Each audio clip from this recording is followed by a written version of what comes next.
Okay, so I'm back once again, this time with another fat loss video. More importantly, this one is actually going to be specifically about cardio and energy expenditure. So first of all, I just want to talk about how you'd gain or lose weight, and it comes from energy balances. So if your energy is balanced, which means you are expending the same amount of calories as you'd be consuming from food, then you won't make a weight gain. Whereas if you're consuming more calories than you are expending, you are going to gain weight. Likewise, vice versa, you'd lose weight if you were expending more calories than you were consuming per day. So what is a calorie, I get asked. So basically a calorie is a form of heat energy. So I think it's the energy, it's a measurement, it is a measurement used to measure how much 1 gram of water in your body can be heated by 1 degree Celsius. That is the process of thermodynamics. So for every calorie burned or whatever, your body is actually heating up 1 gram of water by 1 degree Celsius. This is like your body temperature. So your total energy per day, or your total body energy consumption and expenditure is going to be around 60 to 70% of body regulated heat. So, because this is a fat loss video, we're going to be talking about the caloric expenditure. So, how can we do this? Well, basically, we talk about your resting metabolic rate, your RMR. So, it's going to be about 70% of your calories you burn per day are through TDEE, which is total daily expenditure of energy. It's like around 70% is from non-related exercise activity. So things just like me fidgeting now and talking and burning calories, you don't notice them, and it's not as specific as going to the gym and doing weight training or going running, etc. So it's actually called an abbreviation called SPA, which is spontaneous physical activity, and more specifically NEAT. So NEAT stands for non-exercise activity thermogenesis. So me talking, me eating, things, stuff like that, they're all burning calories. You just don't apply them to your day as much as you should, which is why the calories you burn in a gym don't reflect on, more importantly, like they not a true representation of your body composition, if you kind of get me. So somebody with a much more active lifestyle that does labour work probably have to do like 20 minutes less cardio just to lose the same amount of weight as somebody who's so sedentary and they sit around all day playing PlayStation or watching TV, etc. So 4 things that can affect your like TDEE, total daily expenditure of energy. Your resting expenditure, so breathing and fidgeting, stuff like that. Your thermic effect of eating, so how your body kind of breaks down food and stuff like that, how it heats your body, the body processes, so the protein, carbohydrates, etc., how they all work. These videos aren't the more scientifically based. I leave that for the member site I'm going to be creating, which is kind of straightforward. We keep this kind of basic, is because this is the audience here is for everybody. I don't plan to make any form of training exclusive to elite people, because exercise is for everyone and everybody should be able to pursue their goals of changing their body through any means necessary, really. So we move on to another point of changing or affecting your TDEE, which is physical activity, going to the gym, etc. And the final one is your excess post-workout consumption. So with regards to your SPA expenditure, it works around, to the average person, of 1,800 to 3,000 calories a day. And then 15% to 30% of that would be physical exercise. So you're talking about around 500 plus calories per day in worst case scenario from designated training.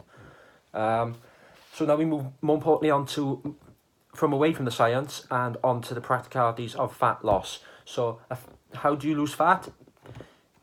Straightforward, you go into a caloric deficit. We can talk about hormones and refeeds and any way of bodybuilding preps and all the science behind it as much as we want, but at the end of the day, it is more or less down to your energy balance or your energy deficit in this situation.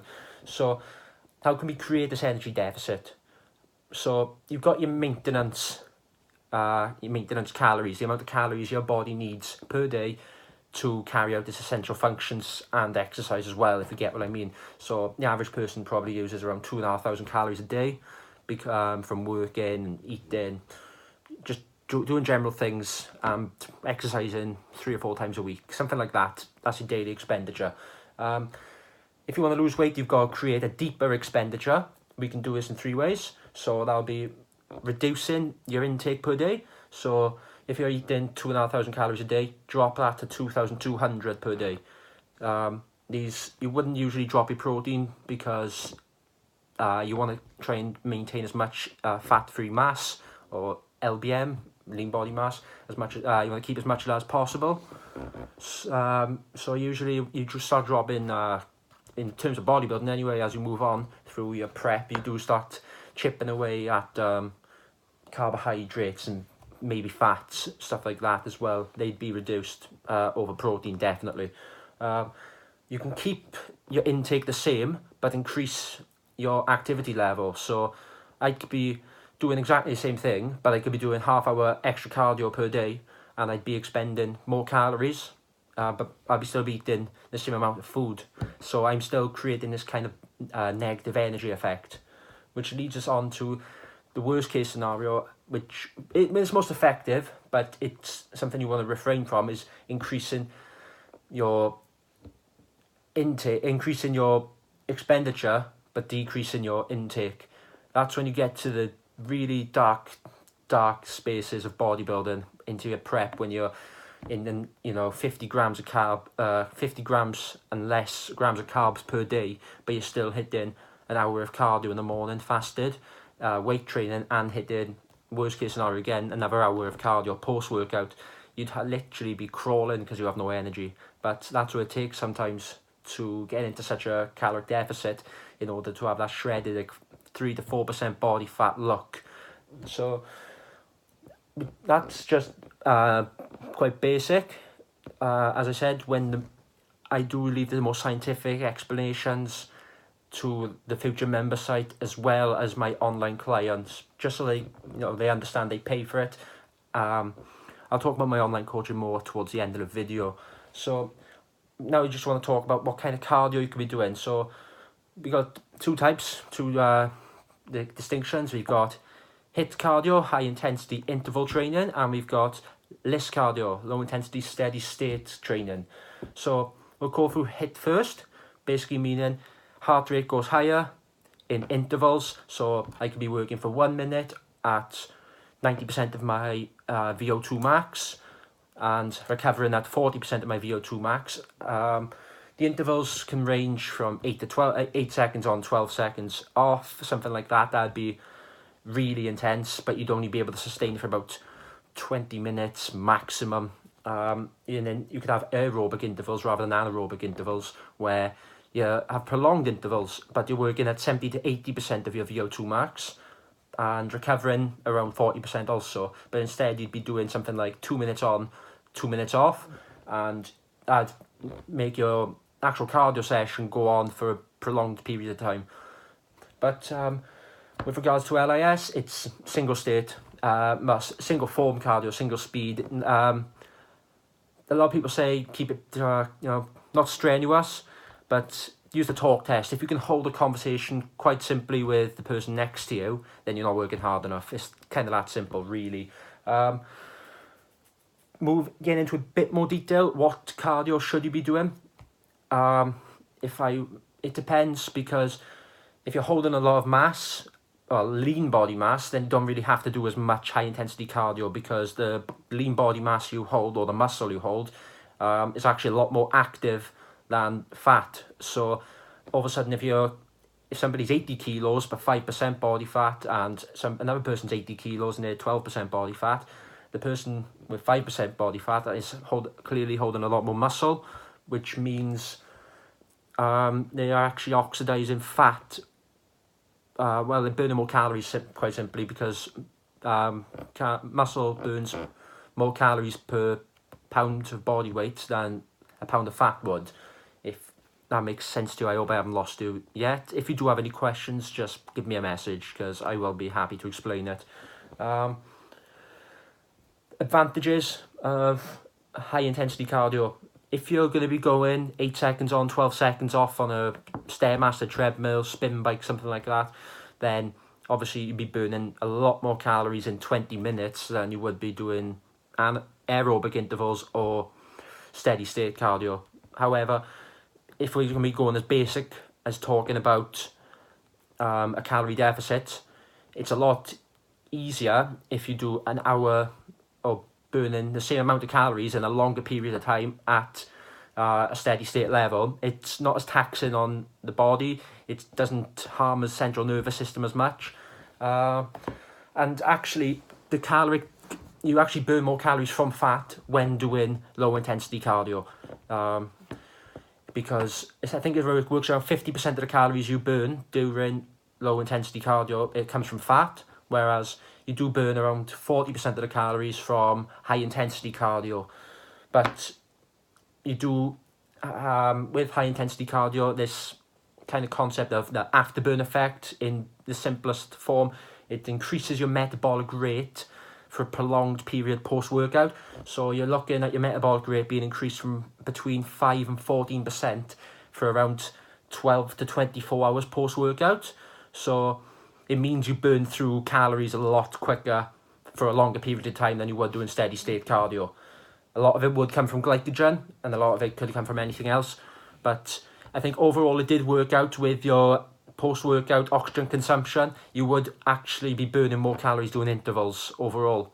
However, it is person dependent. Some people may need 30 minutes of cardio a day. Some people may need 2 hours of cardio a day. Some people may need refeed, some people don't. It's really person dependent, and that's where this concept of online coaching arises. So I will be moving on to talking about online coaching. So basically, it's a service where you have a personal trainer, but it's a lot more hands-on. Personal training sessions, I think cheapest you can find them in my area is around £25 an hour. With that, that's just training. You get your plan. May or may not get a diet plan. You may just be told how to change up your eating habits, make them cleaner, and you would experience some effects if you're starting out. As you get more and more developed, you do need to be more precise with how you eat before you get to the point of caloric surpluses and etc. etc. I don't want to go into too much detail about that. But basically, online coaching, it's instead of you get your plan, which you'd follow for a certain amount of time. You have your check-ins weekly, or if you're doing a contest, they could be every 2-3 days, or even more frequent as you're moving closer to a bodybuilding show or an event, something like that. But it does work out a lot cheaper than personal training, because you pay for the month, or you do pay for, 12 weeks if that's your bodybuilding prep time.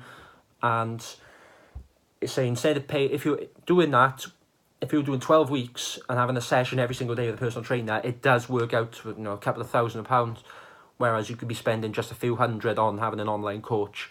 The online coach would also be able to tell you what tweaks you'd be able to make and what you would need to make per week. So, for example, right now I'm sitting around 180 carbs a day.